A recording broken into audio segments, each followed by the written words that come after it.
মৰমৰ ছাত্ৰ-ছাত্ৰীসকল, মই প্ৰথমতে কৈছিলো এই পাঠটোত বিশেষকৈ তথ্যবিলাক আমি লেখৰ সহায়ত উপস্থাপন কৰিবলৈ শিকিব লাগিব আৰু লেখৰ সহায়ত যদি আমি উপস্থাপন কৰোঁ তেতিয়া তথ্যটো কি হ'ব সহজ আৰু বোধগম্য হ'ব। গতিকে এই পাঠটোত বিভিন্ন ধৰণৰ আমাৰ লেখ দিছে, মই ইয়াত এটা এটাকৈ আলোচনা কৰি যাম, তোমালোকে মন দি শুনিবা।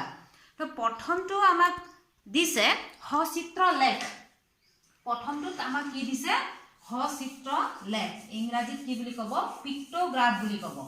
প্ৰথমটো লেখৰ নাম হৈছে কি সচিত্ৰ লেখ আৰু ইংৰাজীত কি বুলি ক'ব পিক্টোগ্ৰাফ। গতিকে সচিত্ৰ লেখটো আমি কেনেদৰে উপস্থাপন কৰিব পাৰোঁ মই ইয়াত এটা উদাহৰণ তোমালোকক দিছোঁ। সচিত্ৰ লেখত আমি চিন বা প্ৰতীক বা কিছুমান আমি চিত্ৰৰ সহায়ত কি কৰোঁ উপস্থাপন কৰোঁ। ইয়াত মই এটা উদাহৰণ দিছোঁ। অথনি তোমালোকক মই প্ৰথম ভিডিঅ'ত কৈছিলোঁ, স্কুলৰ ছাত্ৰ ছাত্ৰীৰ কথা কৈছিলোঁ যে তোমালোকৰ ক্লাছত ধৰা 20 জন ছাত্ৰ ছাত্ৰী আছে। এই 20 জন ছাত্ৰ ছাত্ৰীৰ মই এটা সপ্তাহত মানে সোমবাৰৰ পৰা শনিবাৰলৈকে উপস্থিতিৰ যিটো সংখ্যা সেই সংখ্যাৰ এটা মই কি দিছোঁ ইয়াত তথ্য দেখুৱাইছোঁ। ধৰা সোমবাৰে কিমান আছে উপস্থিতি 18 জন, মঙ্গলবাৰে 12 জন, বুধবাৰে 10 জন, বৃহস্পতিবাৰে 14, শুক্ৰবাৰে 16 জন আৰু শনিবাৰে 10 জন। এইটো হৈছে এটা কি এটা সপ্তাহৰ উপস্থিতিৰ সংখ্যা, ছাত্ৰ ছাত্ৰীৰ উপস্থিতিৰ কি সংখ্যাৰ এটা তথ্য। এই তথ্যটো মই সচিত্ৰ লেখ অৰ্থাৎ প্ৰতীক চিনৰ সহায়ত কেনেকৈ উপস্থাপন কৰিম তোমালোকক ইয়াত মই দেখুৱাই দিছোঁ। এইটো হৈছে তথ্য আৰু ইয়াত উপস্থাপন। ইয়াত মই কি কৰিম প্ৰথমতে এনেকৈ এটা টেবুল এটা বনাই ল'ম। এফালে মই বাৰ লিখিম যেনেকৈ সোমবাৰ, তাৰপিছত এইফালে আহিব কি ছাত্ৰ ছাত্ৰীৰ সংখ্যা। এই ছাত্ৰ ছাত্ৰীৰ সংখ্যাটো মই কিহৰ সহায়ত উপস্থাপন কৰিম প্ৰতীক চিনৰ সহায়ত। গতিকে যিহেতু ইয়াত ছাত্ৰ ছাত্ৰী সেইকাৰণে মই এনেকুৱা এটা চিন ব্যৱহাৰ কৰিছোঁ, বা ইয়াৰ সলনি তোমালোকে বেলেগ এটা চিনো ব্যৱহাৰ কৰিব পাৰা। এনেকৈ এটা মূৰ এটা বনাই তোমালোকে এনেকুৱা নিজৰ নিজৰ কিছুমান তোমালোকে প্ৰতীক চিন ব্যৱহাৰ কৰিব পাৰা, সেইটো তোমালোকৰ নিজৰ ইচ্ছা। এতিয়া ইয়াত সোমবাৰে কেইজন আছে 18 জন।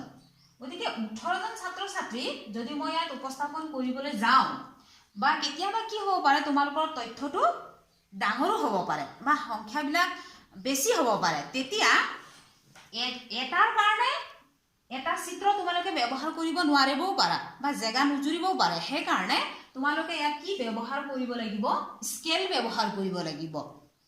এতিয়া ইয়াত 18 জন বুলি আছে, গতিকে 18 জন ছাত্ৰ ছাত্ৰী আমি যদি এটা চিত্ৰৰ দ্বাৰা যদি আমি এজনক বুজাওঁ তেতিয়া 18টা চিত্ৰ আমি আঁকিব লাগিব। সেইটো হয়তো দীঘলীয়া হ'ব পাৰে বা নুজুৰিবও পাৰে জেগা। সেইকাৰণে মই কি কৰিম এতিয়া এটা চিত্ৰৰ সলনি কেইজন ছাত্ৰ ছাত্ৰী বুজাইছে 2 জন ছাত্ৰ ছাত্ৰী, তাৰমানে এটা চিত্ৰই কি বুজাব 2 জন ছাত্ৰ ছাত্ৰী। গতিকে সোমবাৰে 18 জন ছাত্ৰ ছাত্ৰীৰ উপস্থিতি আছে।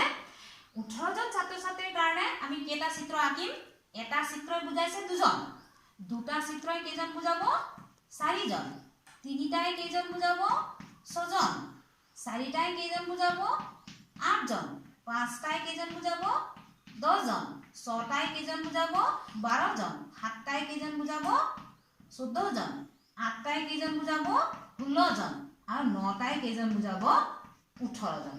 এনেকৈ কি কৰিম আমি প্ৰত্যেক বাৰৰে উপস্থিতিৰ যিটো সংখ্যা আছে ছাত্ৰ ছাত্ৰী সেইটো আমি চিত্ৰ আকাৰে কি কৰিম উপস্থাপন কৰিম।